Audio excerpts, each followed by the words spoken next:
Farming is a long-term business, and you work maybe for your whole life to build something really special and beautiful, but it can all be lost.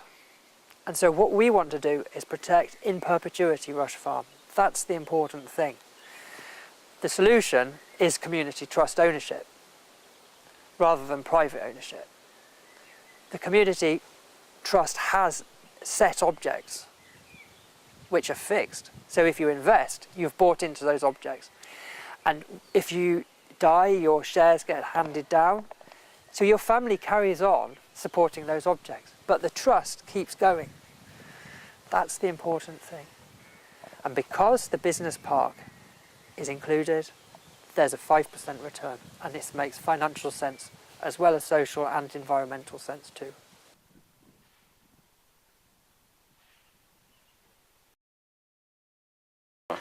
Hello, I'm Sebastian Parsons, and I'm a founding director of the Stockwood Community Benefit Society. I'm sitting here in the picnic area of the business park on the boundary of Rush Farm, which is lying behind me. So what the Stockwood Community Benefit Society is trying to do is protect and preserve Rush Farm in perpetuity.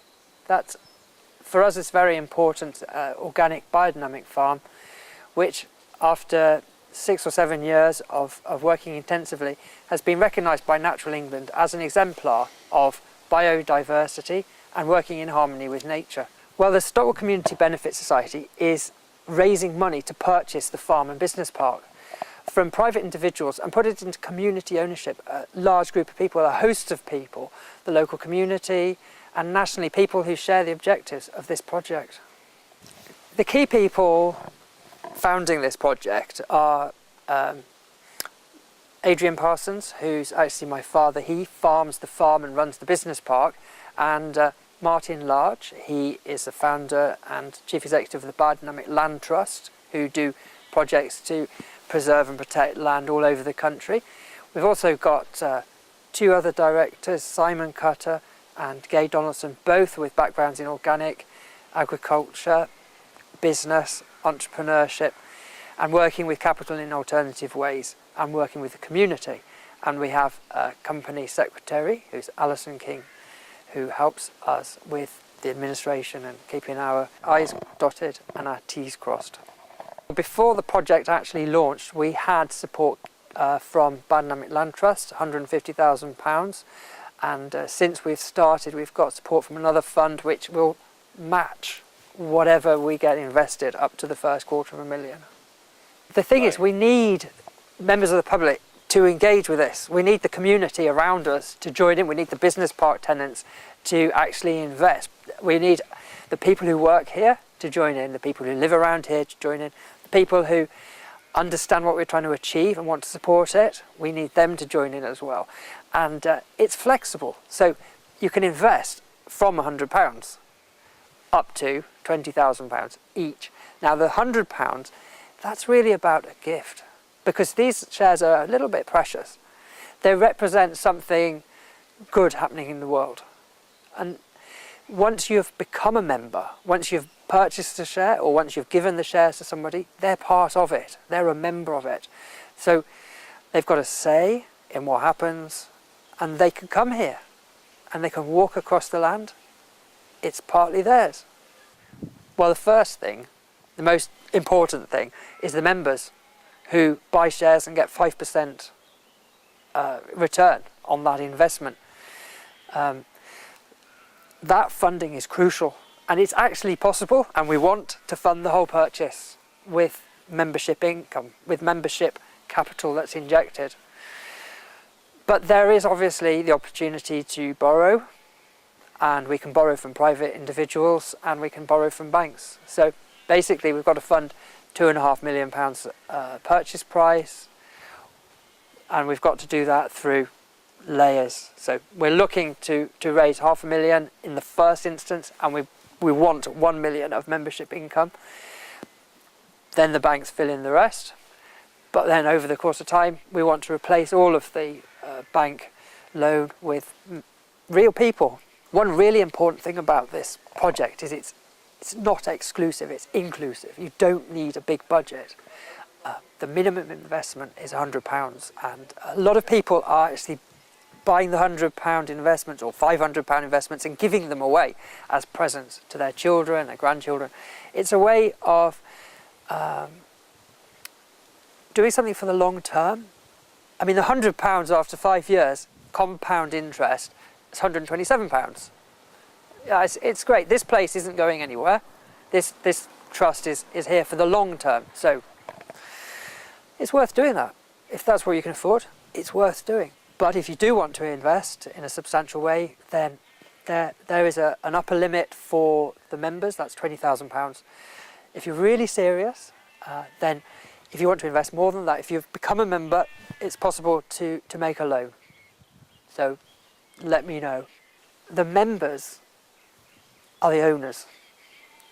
They actually vote the directors in.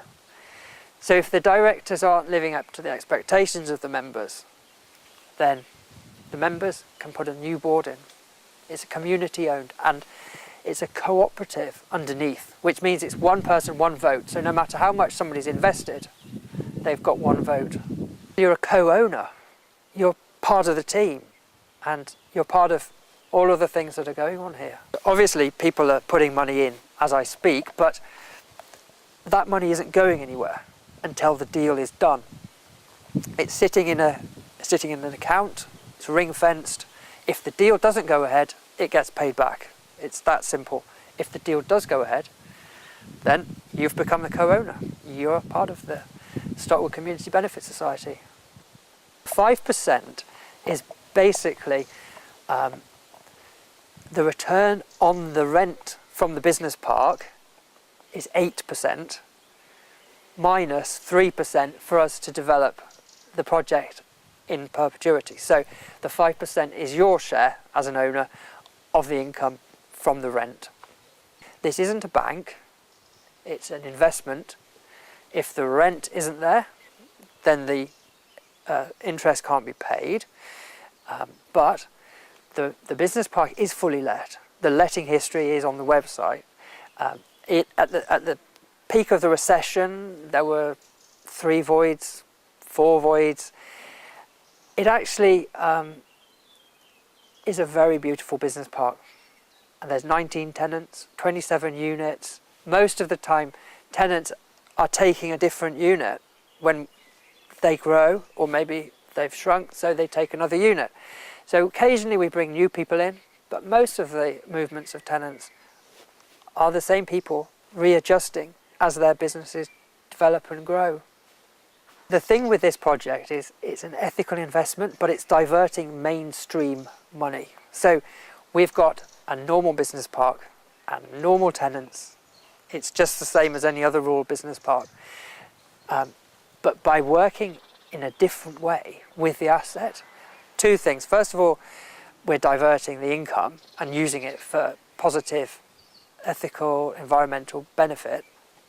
But secondly, we're engaging in a dialogue with our tenants. We're communicating, we're sharing, and they're changing the way that they look at things, the recycling, and the way that they think about money and think about resources and sustainability. It's a dialogue, and that's really exciting.